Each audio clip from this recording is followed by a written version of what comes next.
Sekarang adik-adik semua sudah Pak Pastor pakai hotspot, jadi semua sudah connect ya? Sudah? Oke, good. Jadi tadi kita sudah masuk di E-Katolik. Di E-Katolik itu membuat begitu banyak ajaran iman kita, ya. Nah, doa-doa ada semua tadi sudah ada, sudah tadi toh. Nah, lalu tentang Alkitab, tentang kitab suci maksudnya ada toh. Di dalam itu yang tadi di E-Katolik itu ada juga Deuterokanonika, ya. Jadi ada kitab ini lihat ini kitab suci, ada perjanjian baru dan ada perjanjian lama. Ya. Lihat semua di sini. Nanti sampai di 10 nabi kecil. Setelah itu dia masuk ke Deuterokanonika. Itu yang hanya diakui dalam kanon Katolik, tidak ada di gereja Protestan. Oke? Lalu setelah itu masuk ke perjanjian baru. Dalam perjanjian baru dia mulai dengan keempat Injil. Baru kisah para rasul, setelah kisah para rasul itu baru masuk ke namanya surat-surat Paulus. Setelah itu surat-surat pastoral, baru masuk ke kitab Wahyu Ibrani. Surat kepada orang Ibrani, lalu baru Wahyu. Oke. Jadi Bapak Pastor harus mengenal ini nih. Besok harus bawa ini. Meskipun kita punya ada ini, tapi ini yang kitab suci. Oke. Tetap ini, saya rela nanti sama dengan siapa pembina data mungkin bisa kamu selalu hotspot supaya kita belajar itu. Karena semua ada di sini aja. Oke? Link Katolik yang resmi ada di sini. Ini kamu jangan milenial. Tapi jangan lupa saya minta pulang rumah untuk catat semuanya. Apa fungsi dari catat? Fungsi dari mencatat adalah supaya engkau menghitung. Engkau mencatat itu konsentrasi, engkau punya diri, pikiran, apa semua untuk mencatat. Jangan main-main dengan catatan. Termasuk tadi doa wajib, yaitu doa Angelus. Doa Angelus ada dua versi. Yang masa kecuali masa Paskah dia itu sendiri. Tapi yang selain dari masa Paskah adalah Maria diberi kabar oleh Maria. Yang tadi itu ya. Itu didoakan jam 6 pagi, jam 12 siang, dan jam 6 sore. Di rumah harus. Di sekolah, meskipun engkau dengan teman-teman muslim atau teman Protestan, pas jam 12, saya doa Angelus. Itu kalau ke politik begitu. Di kampung Bapak Pastor sedang main bola, pas lonceng jam 6 sore, langsung Maria diberi kabar. Kami semua berdiri kaki begini. Tidak ada bergerak. Itu doa wajib. Mengingatkan kita akan karya keselamatan dari Tuhan melalui putranya siapa? Yesus. Itu fungsi dari doa Yesus. Maria diberi kabar oleh malaikat Tuhan, maka ia mengambil. Jadi kamu umpan belum tahu apa-apa tentang Angelus. Kamu tidak salah. Kamu tidak pergi ke sekolah Katolik.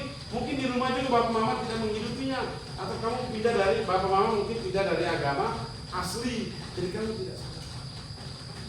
Kamu baik saja. Oke? Tapi mulai hari ini kamu ingat bahwa doa Angelus itu doa wajib. Jam 6, jam 12, jam 6. Bisa paham? Kali ini sama. Di dalam tadi Bapak Pastor tunjuk apa namanya? E-Katolik. Itu lihat kalender liturgi hari ini. Hari itu hari biasa, pekan biasa ke-9. Sudah lihat? Robek.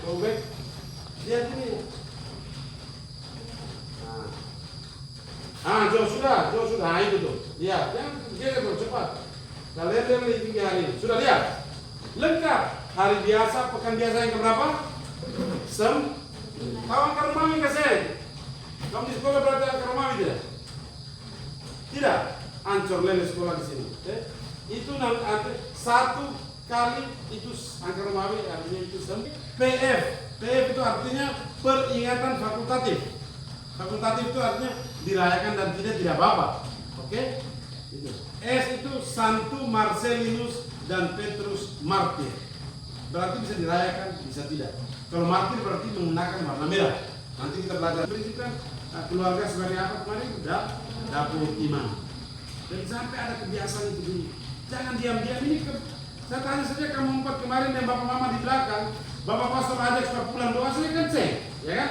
Doa tidak tadi malam. Ini jujur nih, di dalam rumah Tuhan nih. Doa tidak tadi malam. Tidak. Doa tidak. Itu harus jadi kebiasaan. Pulang sebentar jauh langsung. Bapak, mama, sebelum doa kita, sebelum tidur kita itu harus jadi kebiasaan. Besok pagi jam 6 mungkin sebelum ke sekolah, bangun jam 6. Bapak pastor bilang kami harus doa apa tadi? Angelus. Malam-malam diberi kabar oleh malaikat. Jam 6 harus doa. Jadikan itu kebiasaan dari rumah saya. Nanti di sekolah besok, mungkin teman-teman mereka kan sholat, ya kan? Nah, kamu punya jam 12 langsung pada salib. Kalau belum hafal ya lihat di HP. Oke? Bisa? Kalau seandainya tidak ada tuh catat di dia punya note, ada note tuh kamu ada tuh catat supaya waktu berdoa itu harus menjadi milik dulu, baru kita sambut baru. Kita belum masuk pada misteri saya. Apa itu misteri Pak Pastor?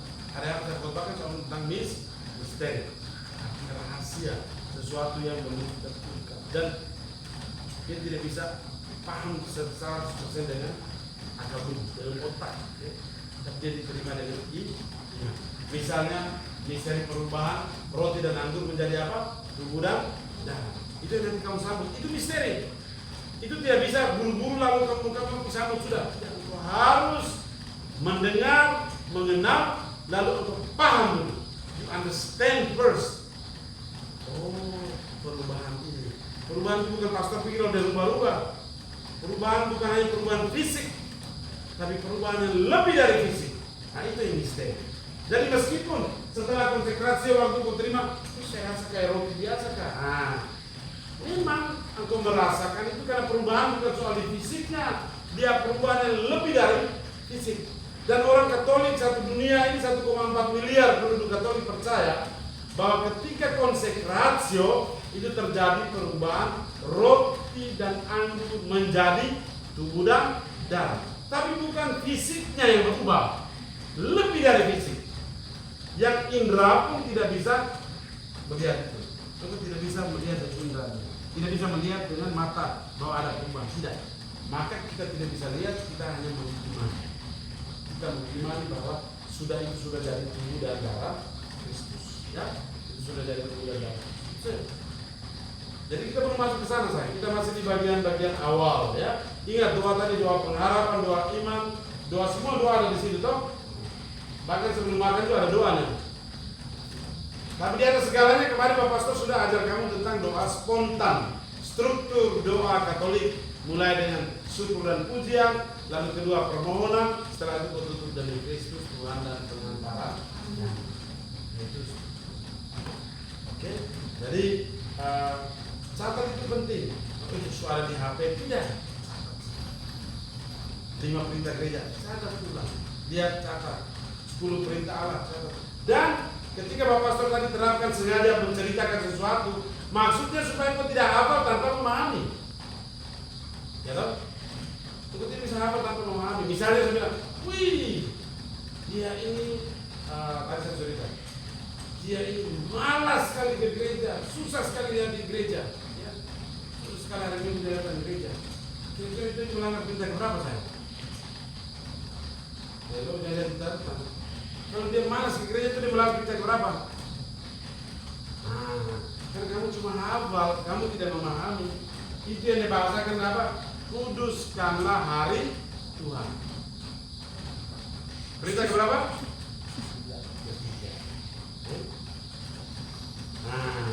Yang dasar-dasar ini belum Veronica anak Bapak Strom.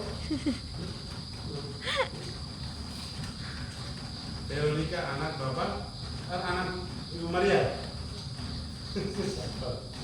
Oke, jadi itu hafal harus dengan understanding, dengan pemahaman. Sehingga Bapak Pastor bilang, wih, dia jangan bilang, hei, aku ini pas ambil dia punya buku ini, wih, ini anak Tuhan, nah itu saya. Dia jangan menyebut nama Allah Tuhan secara tidak. Itu lawan perintah keberapa saya? Perintah pertama itu apa?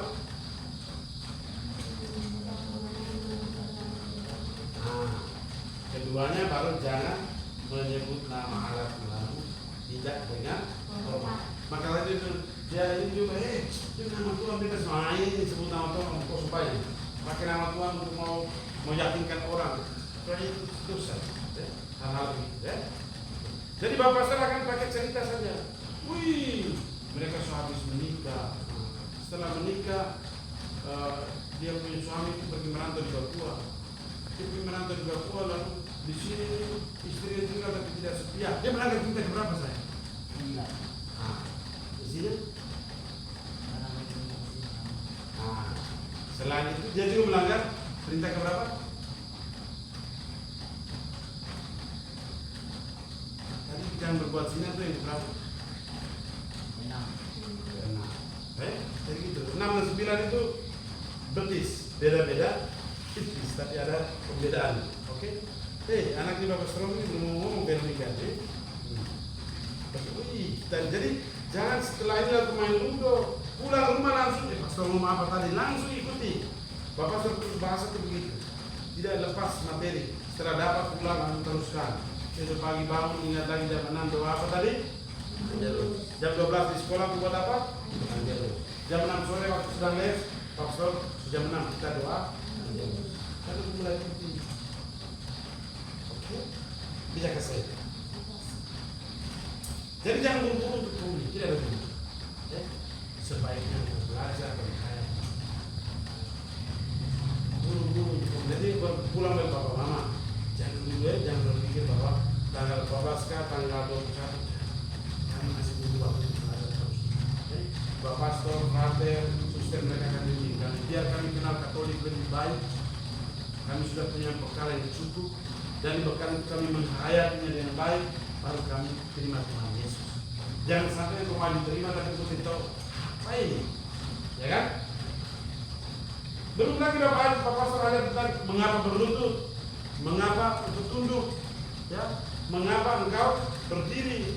Kenapa waktu Injil berdiri? Kenapa waktu khotbah duduk? Kenapa waktu persembahan duduk? Kenapa ada patung? Ada patung lagi. Orang Katolik menyembah berhala. Nah, engkau harus tahu jawab. Oh tidak, kami tidak menyembah berhala. Kami begini, kami begitu. Nah itu yang kau harus kuasa dulu sayang. Kalau tidak nanti orang tanya, kau punya patung itu kau menyembah berhala kan? Kan bawa pastor dan taruh di situ, bawa dia tunjukkan depan patung. Nah itu jawabannya karena orang tidak mengerti. Paham gak saya? Paham tidak, Jok? Jadi jangan berburu saya. Nikmati kita punya proses sekarang patung efektifnya kita empat saja. Maunya kita 5, kalau ada. Nah, mungkin besok Frater datang kah? Lusa Suster datang lalu saya akan bilang mereka untuk belajar hal-hal basic artinya dasar. Okay? Is enough for today or you want to continue? Cukup untuk hari ini atau terus lagi? Oke, sekarang kita terus lagi. Bapak Pastor ngomong tentang misteri. Catat, tulis misteri.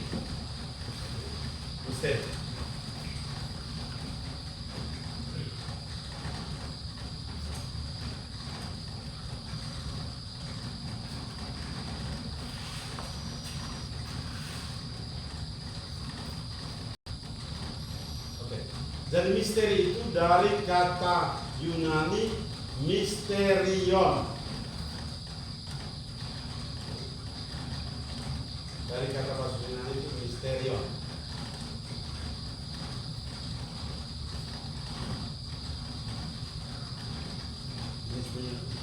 Tidak supaya kamu tahu bahwa yang tadi Bapak mengajar tentang roti dan anggur menjadi tubuh dan darah.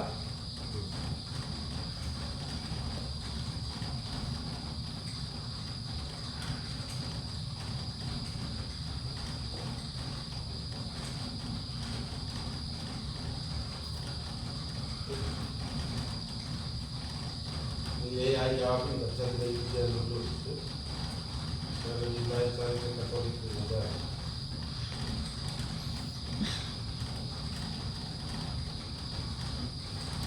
Oke, permisi dia. Kita bisa belajar bersama-sama.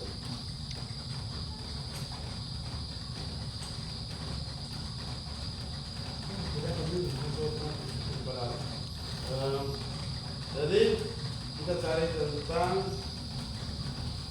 misteri dalam gereja Katolik.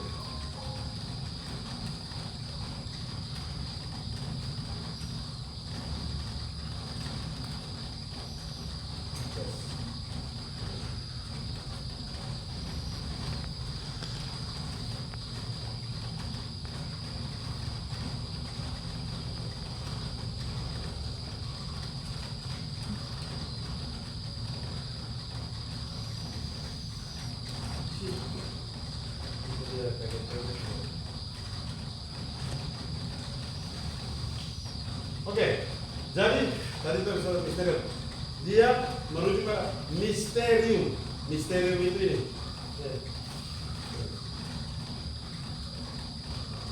Jadi kita sabar, istilah ini merujuk pada ini tulis misterium atau kebenaran iman yang agung.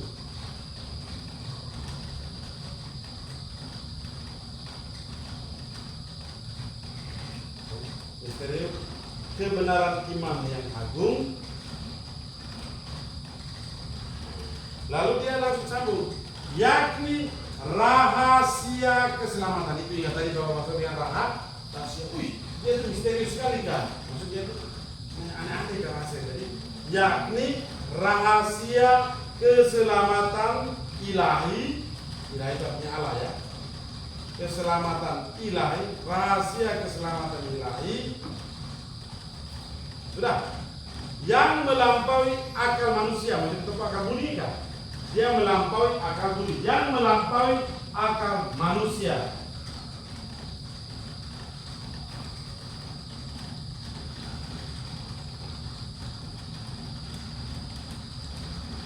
Dan hanya dapat diterima dengan iman, pelan-pelan tulis. Dan hanya dapat diterima dengan iman. Sudah. Hanya dapat diterima dengan iman.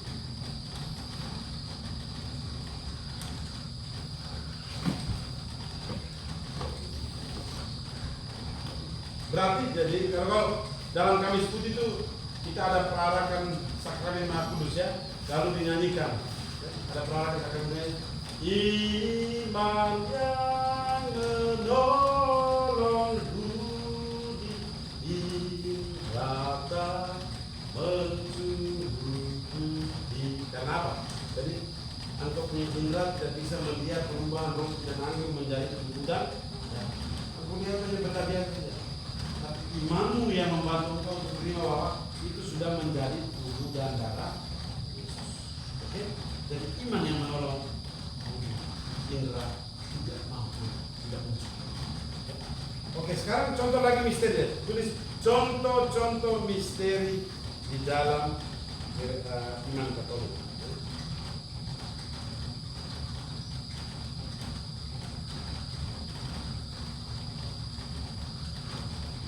Satu.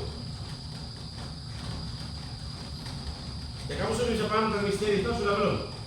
Sudah. Misteri tadi itu rahasia ya. Sesuatu yang tidak bisa diungkapkan dengan disingkapkan ya.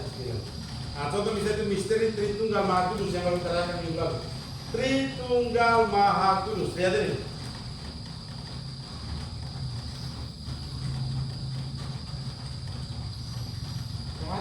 Ada pastor yang bantu di sini ya, pastor Kalis ya, toh itu artinya dalam satu Allah ada tiga pribadi. Itu misteri bahwa Allah itu satu tunggal, namun dalam tiga pribadi, Bapa, Putra dan itu misteri. Itu contoh ya. Nanti kalau ada misteri inkarnasi tulis misteri inkarnasi. Contoh yang kedua.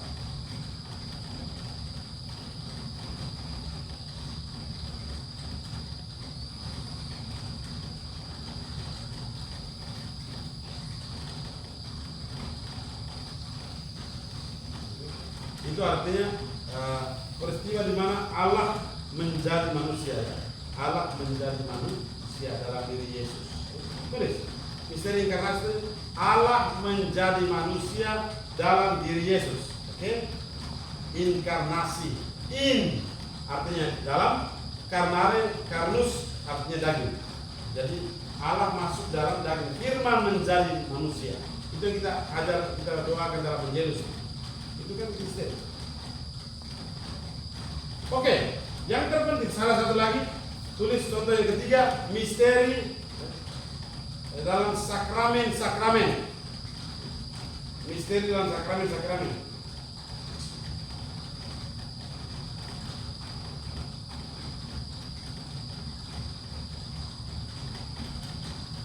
Ya, misteri dalam sakramen.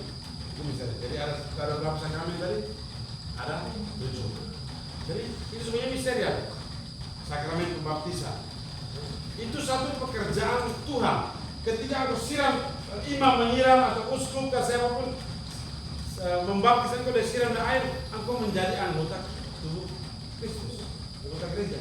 Itu misteri toh, bahwa engkau juga disiram dengan air. Itu satu tindakan ilahi. Artinya Allah yang bertindak melalui imam, melalui uskup, ya. Itu misteri. Contoh dari 7 sakramen. Misteri lagi di sakramen yang kedua, sakramen apa? Tobat. Nanti engkau belajar dalam proses mengaku dosa. Nanti pulang cari ya, pulang cari. Jadi nanti pas mengaku dosa ada namanya absolusi. Imam bilang, dengan ini saya menghapus dosa-dosa saudara, Bapa, Putra, dan Roh Kudus. Wah, kok pastor buat begini langsung dosa terhapus? Itu karena misteri. Bukan pastornya, tapi Allah yang berkarya dalam diri imamnya. Jadi dia bukan pastor yang hapus, tapi Tuhan. Karena misteri. Engkau hanya bisa terima dengan iman. Kalau engkau analisa, masa pastor buat begini langsung bisa dosa terhapus, karena kau begini. Dia melampaui kau punya indera, apa namanya? Akal, budi. Dia itu diterima dengan iman. Nah, ini sakramen yang kedua. Sakramen yang ketiga adalah Ekaristi Kudus. Dia ada toh? Sakramen komuni kudus. Yang kemarin kamu sudah itu. Itu juga misteri. Mengapa? Karena ketika imam mengangkat, inilah tubuhku, inilah darahku, darah perjanjian lama. Dari proses yang namanya konsekrasio, ini tubuh dan roti dan anggur menjadi apa? Ini rasa anggur. Nah, karena anggur tidak memahami bahwa perubahan yang terjadi itu lebih daripada fisik. Dia lebih daripada fisik. Yang indramu tidak bisa lihat, yang engkau tidak bisa rasa, dengan rasa tidak bisa. Dia harus lebih iman. Maka orang Katolik sangat menghormati sakramen Maha Kudus karena kita percaya bahwa ketika terjadi dalam konsekrasio terjadi perubahan tubuh dan darah Tuhan, roti dan anggur menjadi gudang. Jadi itu contoh misteri dalam sakramen-sakramen ya. Termasuk nanti sakramen Krisma. Uskup nanti begini, terimalah Roh Kudus. Ya. Yesus bilang, Yesus meniup, damai sertamu laut yang menghembus dengan sekarang uskup. Jadi Tuhan lewat 1 Petrus nanti turun-temurun dari rasul-rasul diwariskan dalam diri para uskup kita, gembala ya. Jadi ketika Krisma itu kamu menerima Roh Kudus dikukuhkan. Roh Kudus sudah ada, dia dikukuhkan supaya berkarya dalam Roh Kudus. Itu sakramen apa? Krisma. Sakramen Krisma. Itu yang keempat toh. Lalu datang pengurapan orang sakit. Sama, dia pakai minyak suci dan urap. Minyak apa? Nah, ini minyak suci. Minyak suci itu minyak yang diberkati pada pekan suci oleh uskup. Ada 3 jenis minyak toh. Katekumen, minyak katekumen, minyak satu lagi minyak apa? Reason. Lalu yang satunya adalah minyak untuk orang mati itu. Minyak apa? Kita ada 3 jenis minyak. Dan itu kita percaya itu suci, kudus. Itu yang terima dari iman. Itu yang namanya misteri tadi. Oke? Lalu dalam imamat juga itu misteri. Karena ketika uskup punya tangan di letakkan di atas kepala seorang calon, dia menjadi seorang imam. Nanti semua imam mendoakan para letakkan tangan di atas imam baru. Dia itu misteri saya. Bagi taruh itu rahmat Allah turun. Itu untuk tidak bisa analisa. Saya tidak lihat rahmat itu kayak hujan. Ya, itu yang diterima dengan iman. Dengan iman. Sekali lagi ya. Begitu pun sakramen perkawinan. Waktu suami istri ini lalu yang dipersatukan Allah jangan diceraikan oleh siapa? Pernah dengar kasih? Yang dipersatukan Allah janganlah diceraikan oleh manusia. Kamu jangan baca kitab suci ya. Ulang dan baca ini kamu mau sanggup baru dengan belum tahu banyak ini. Tidak bisa saya ini. Kamu harus belajar lebih baik. Yang dipersatukan Allah janganlah diceraikan oleh manusia. Jadi ketika imam perang itu sudah mereka dari suami istri. Masa imam pakai lem apa yang disampaikan? Tidak. Itu kita percaya dan dikukuhkan di dalam Roh Kudus suami dan istri. Dia ada dalam. Itu misteri. Sesuatu yang kita bisa lihat, tapi aku yakin itu terjadi di dalam Roh Kudus. Amin. Jadi itu misteri ya. Nanti kita belajar banyak lagi supaya kita belum masuk ke dalam misteri-misteri misalnya simbol-simbol. Kamu lihat imam kalau pakai itu kamu lihat warna apa saja, Agnes? Kuat. Hijau. Ungu, yes. Kemarin Bapak Pastor pakai warna apa? Putih, ya. Jadi ada hijau, ungu, merah, putih. Atau warna emas. Warna hijau itu apa? Nanti kita belajar lagi. Ini termasuk dalam misteri saya, oke? Jadi warna hijau itu warna biasa untuk masa biasa. Itu apa? Hijau itu harapan. Hijau itu kesuburan artinya ya. Lalu warna merah itu martir, warna nyala api Roh Kudus, warna darah. Jumat Agung pastor pakai warna merah. Pada Pentakosta pastor warna merah. Pada hari biasa sekarang pastor warna hijau, pastor pakai warna hijau. Lalu pada pesta Paskah pastor pakai warna putih. Sukacita, gembira. Semuanya ada arti saja. Ya, oke? Jadi itu simbol-simbol. Ya. Misteri semua. Oke, Bapak Pastor kira itu saja. Sudah 18:48. Kita tadi mulai jam 5:30 lewat ya. Jadi untuk saya kira untuk sementara kita sampai di sini. Amin. Kita berdoa dalam nama Bapa dan Putra dan Roh Kudus. Amin. Tuhan bersamamu. Kita sekalian semua mereka yang kita doakan, segala yang telah kita pelajari bersama, orang tua, sanak kerabat, para guru, para katekis, para imam. Perjalanan kembali kita ke rumah masing-masing, para penderma dan penjasa senantiasa dilindungi, dibimbing dan diberkati oleh Allah yang Maha Kuasa, Bapa dan Putra dan Roh Kudus. Amin. Jadi waktu imam berkati itu sudah misteri saya. Maksudnya imam berkati begini.